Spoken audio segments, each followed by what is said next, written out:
नहीं, निश्चित तौर से वल्नरेबल स्पॉट्स के लिए मैंने पीछे जिस दिन प्रेस कॉन्फ्रेंस भी करी थी कुछ दिन पहले, उस दिन भी मैंने इस आंकड़े को बड़े साफ तरीके से कहा था कि हमने जितने भी ब्लैक स्पॉट्स है उनको आइडेंटिफाई किया है, उसके ऊपर बजटरी प्रोविज़न भी करवाने का हम प्रयास कर रहे हैं। पीछे मैं कुछ दिन पहले जब हम जिंजैली जा रहे थे तो करसोग के रास्ते में एक बड़ी दुखद घटना जो है हुई थी और काफ़ी लोगों की, महिलाओं की वहाँ मृत्यु हो गई थी। मैंने तुरंत आदेश दिए और मुझे खुशी है, पिछले कल मैं करसोग गया था तो वहाँ पे जो है वो आपके क्रैश बैरियर लगाने का काम पूरा हो चुका है। वैसे ही जितने भी ऐसे वनरेबल स्पॉट्स है, ब्लैक स्पॉट्स है, क्योंकि पहले ये पैसा डायरेक्टली पीडब्ल्यूडी को आता था, अब इसकी एक कमेटी जो है वो ट्रांसपोर्ट डिपार्टमेंट के अंतर्गत बनाई गई है। वहाँ से ये पैसा जो है वो आपके जो रोड सेफ्टी के लिए कंसर्न डिपार्टमेंट्स को एलोकेट किया जाता है, अवेयरनेस के लिए एजुकेशन को दिया जाता है, ब्लैक स्पॉट्स के लिए पीडब्ल्यूडी को दिया जाता है, गाड़ियों के बेहतर रखरखाव के लिए ट्रांसपोर्ट डिपार्टमेंट को दिया जाता है।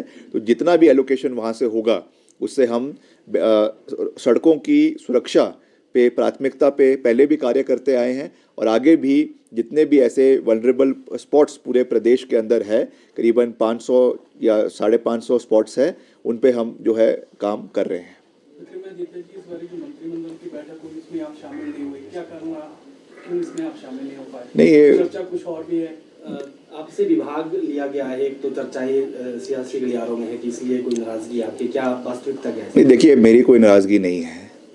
जब चुनाव हुए थे पार्टी हाईकमांड ने, मैं केवल एक विधायक था, पहली बारी का विधायक था, मुझे स्टार कैंपेनर बनाया। वीरभद्र सिंह जी के नाम पे चुनाव लड़ा गया हिमाचल के अंदर। ऐसा कोई पोस्टर नहीं था, ऐसा कोई बैनर नहीं था, ऐसा कोई अखबार का इश्तिहार नहीं था कांग्रेस पार्टी की ओर से जिस पे वीरभद्र सिंह जी की फ़ोटो ना लगी हो। आखिरी दिन जिस दिन मतदान होना था उससे एक दिन पहले पार्टी ने एक पोस्टर, एक एडवर्टाइजमेंट दिया जिसमें ये कहा गया कि मुझे भूलना मत या ऐसा कुछ, और हमें ये जिम्मेवारी दी गई। हमने करीबन पहली बार का विधायक होने के बावजूद करीबन 18 विधानसभा हलकों में हमने जाकर जो है वो पार्टी के लिए काम किया है। पार्टी को जिताने के लिए सबने, चाहे हमारे उस समय के नेता प्रतिपक्ष आदरणीय मुकेश अग्निहोत्री थे, हमारे उस समय के चेयरमैन कैंपेन कमेटी के जो वर्तमान में हमारे मुख्यमंत्री जी हैं ठाकुर सुखविंदर सिंह सुक्खू थे, हमारी पार्टी की अध्यक्षता थी, सब ने मिलाकर कांग्रेस पार्टी को बनाने का काम किया है। अब जो एलोकेशन का डिपार्टमेंट होता है हम उससे बिल्कुल खुश है, वो प्रेरोगेटिव मुख्यमंत्री जी का है। मुख्यमंत्री जी ने जो डिपार्टमेंट लेना है, जो डिपार्टमेंट देना है, that is the prerogative of the government. उस पर मेरा कोई भी वो नहीं है। बाकी मैं जिस दिन बना था मैंने उसी दिन कह दिया था कि कैबिनेट स्टेटस या मंत्री स्टेटस का तगमा लगाने वाले हम नहीं हैं।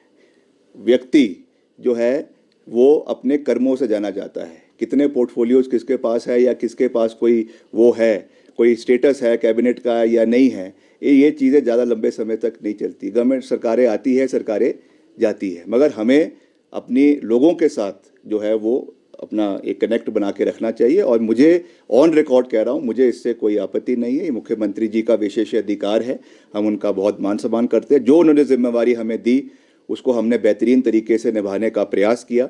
और पीडब्ल्यूडी में भी पिछले एक साल में जो आपदा के समय में जितना हमसे हो सका हमने मिलकर उस पर काम किया। एक साल में जितना एज स्पोर्ट्स मिनिस्टर मैं कर सका हमने किया, मगर उसमें बहुत सी चीज़ें थी जिसको हम अभी इम्प्लीमेंट नहीं कर पाए क्योंकि फाइनेंशियल क्रंच बहुत था प्रदेश में और आपदा का समय था।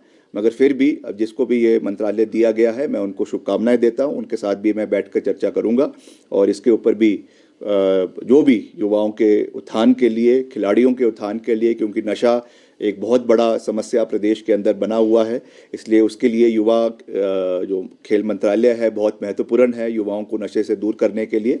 तो उसमें जो भी सहयोग मैं अपनी ओर से दे सकता हूँ उनको मैं देता रहूँगा और इसी तरीके से हम मिलकर हिमाचल को आगे ले जाने में अपना योगदान देते रहेंगे। जनता के बीच में जाएंगे, पूरी मजबूती के साथ जाएंगे। सबसे बड़ा तो ये है कि जो विपरीत परिस्थितियों में हमने काम किया, मुख्यमंत्री जी ने 4,500 करोड़ रुपए का पैकेज बिना किसी सहयोग के केंद्र सरकार से हिमाचल की जनता को दिया और साथ ही साथ हमने रिकॉर्ड समय में सारी सड़कों को खोलने का काम किया। बागवानों, किसानों के लिए जो है सड़कों को समय के ऊपर खोला। और वैसे ही सरकार में जो अब पिछली कई कैबिनेट मीटिंग्स में सरकारी नौकरियों को ध्यान में रखा जा रहा है, चाहे जल शक्ति विभाग है, चाहे शिक्षा विभाग है, चाहे पुलिस कांस्टेबल्स की भर्तियां हैं, चाहे आपके पैरा ऑपरेटर्स की, पंप ऑपरेटर्स की भर्तियां हैं, उनको लगातार उस खोला जा रहा है। करीबन 4,500 पैरा पंप ऑपरेटर्स आपके IPH में उसकी स्वीकृति मिली है, तो एक बड़ा नंबर है। तो मिलकर हम इन चीज़ों के ऊपर भी काम कर रहे हैं। कुछ जो कमियां कुछ हमको भी नज़र आती है, कुछ जनता भी हमको उसके बारे में जानकारी देती है, क्योंकि हम एक डायरेक्ट संवाद प्रदेश की जनता से रखने का प्रयास करते हैं। तो मैं उसमें भी युवाओं को कहना चाहूँगा कि जो कुछ ऐसी भर्तियां हैं जो रुकी हुई है, कई हमारी JOA 817 है या 830 है, कुछ उनकी जो पोस्ट कोड्स है उनकी भर्तियों में थोड़ा सा एक प्रोसेस रुका हुआ है। उस विषय को भी हम मुख्यमंत्री जी के समक्ष रखेंगे, चाहे उसमें विजिलेंस का समस्या आ रही है या जो भी आ रही है उसको भी हम रखेंगे, ताकि उनको भी जल्द से जल्द घोषित किया जाए, ताकि उसका फ़ायदा भी प्रदेश के युवाओं को मिले।